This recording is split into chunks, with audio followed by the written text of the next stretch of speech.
You ask Tiger to solve. This deals with linear equations with one unknown. The final result is a=3. Let's solve it step by step.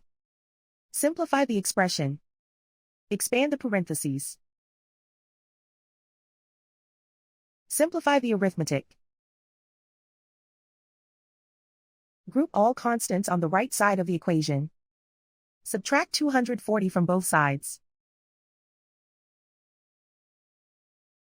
Simplify the arithmetic.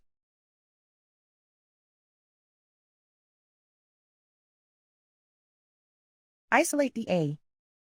Divide both sides by -15. Cancel out the negatives.